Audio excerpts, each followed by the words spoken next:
It's been a long day at work, and the young man has barely started his journey home.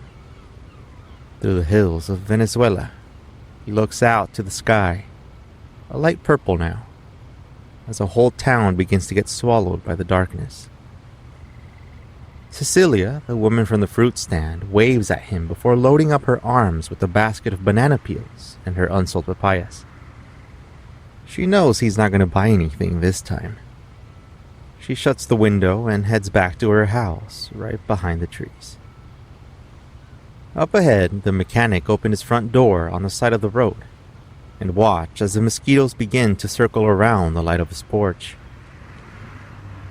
Just around the next hill, he would see his wife waiting for him outside. She tended to worry, especially when things got dark. He was almost there when, from behind him, he heard it. The faded sounds of the whistler. He remembered the story. The cursed man who roams the earth, in the dark, whistling.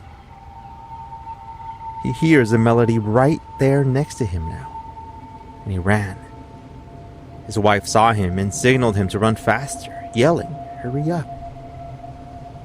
The whistler fades away as he steps up to his own porch, and then inside the house. He knew he was safe. In South America, there is a famous urban legend that has terrified children and believers for generations. The stories of a cursed man carrying something behind his back as he roams the dark streets.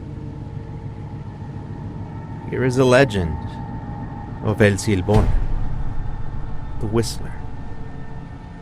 My name is Edwin, and here's a dark memory.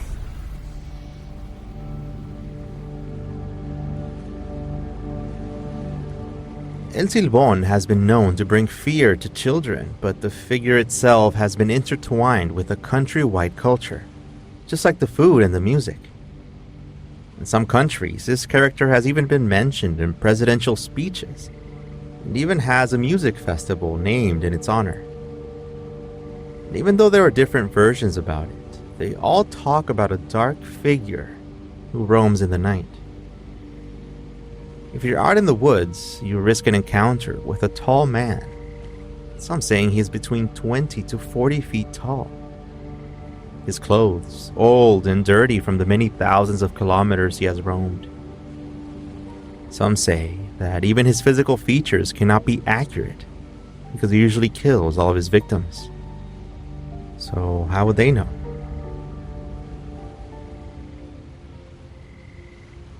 A man was working for his father on their farm.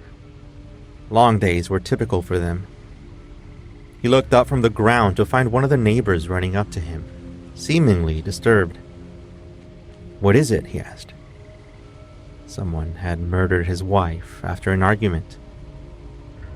The man became enraged and ran to seek revenge. With the swipe of a knife, he killed the other man. Some say it had been his own father, and other tales say that it was his father-in-law. They tied him up and called up the other farmers to come whip him. They rubbed salt on his wounds to add more pain. His grandfather called it off, and it was time to release him, but not because his punishment was over. He was going to be surrendered to his own death. He ran off into the woods quickly, but still in a great deal of pain, before two large black dogs chased him straight to his death between the trees. His body was never found. Some people say that his spirit was cursed and now spends the rest of eternity seeking revenge on drunks and adulterers. And if you hear his tune, he's coming after you.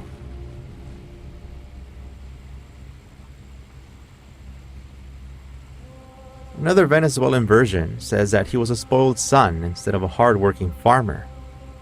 But an eerie rendition of the story has a more sinister ending. After an altercation, a man killed his own father. The mother was terrified at the collapse of her family and then complained to her father. That's when he was tied up to a tree, whipped until he bled. As part of his punishment, he was given his father's remains in a sack to face his own demons. He ran off onto the woods before two large dogs went after him and killed him. Or did they? They say that in Colombia, El Silbón targets drunks and stalks the barren regions, especially during the rainy nights in May and June.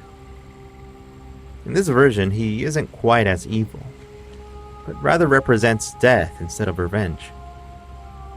Not everyone is safe. If he does claim victims, it's because they were doing something they weren't supposed to do.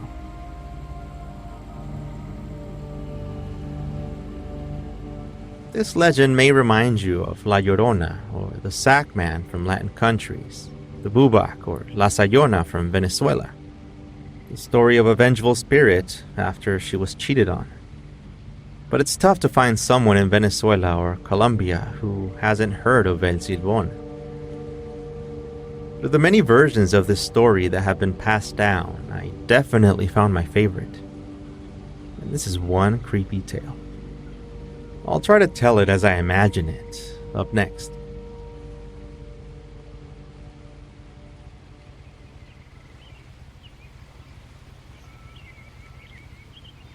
He was a brat, rejecting what little food the family had to offer, and when their family was doing better, his demands got worse. His parents did not do much to remedy the situation. He only seemed to be getting worse.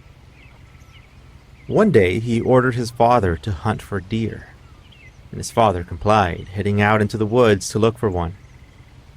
During that time of the year, the deer had gone a little more inland, and his father returned without one. Angered, his son killed the father and cut out his liver and his heart. He then brought the innards to his mother to cook them for dinner. The mother begins to suspect that something is wrong when the meat is far too tough to be that of a deer's. Soon, she finds out that the guts she had been cooking belonged to her husband. Then she lays a curse on her son forever. His grandfather tied the young man to a post and whipped him until the skin off his back was flapping like a flag away from his body. He was released, and in a bit of relief knowing that he would now begin to heal, he looked to his grandfather for forgiveness. Instead, the grandfather gave him the remains of the young man's father in a sack, cursing him to forever carry his bones. He ran off into the woods, the two large dogs running after him, starving to finish the job. El Silbón means the whistler, and people of Los Llanos say that in the summer, when the savanna of Venezuela burns from the lack of water, they can see him. They hear him. He sits among the trees, stuck in the shade, and he only wanders when it's raining. He roams to fulfill his curse, the one of vengeance. Vengeance on people who have done wrong, in an attempt to correct himself for his mistakes. But the anger inside of him has not subsided. He can punish even innocent victims. He tears them to pieces and pulls out their bones for his collection where he carries the remains of his father. The giant creature roams in the dark, whistling his deathly tune. His hat hides his face as the hunched body creeps through the darkness of the hills and streets. The tune of his whistle is said to harm those who hear him from a distance, not if it's heard up close. Drunks on the streets have heard his melody far enough away to set them straight. They say that on certain nights, he'll pick a house to rest in. He stands by the front door as he slings a sack over him and back to the ground, then crouches over it. He opens the sack and smiles. His collection is growing. One by one, he counts the bones in the sack, laying them neatly on the ground. He puts them back and ties up the sack once more. He then steps into the darkness, forever roaming the hills and dark streets. in search of wrongdoers.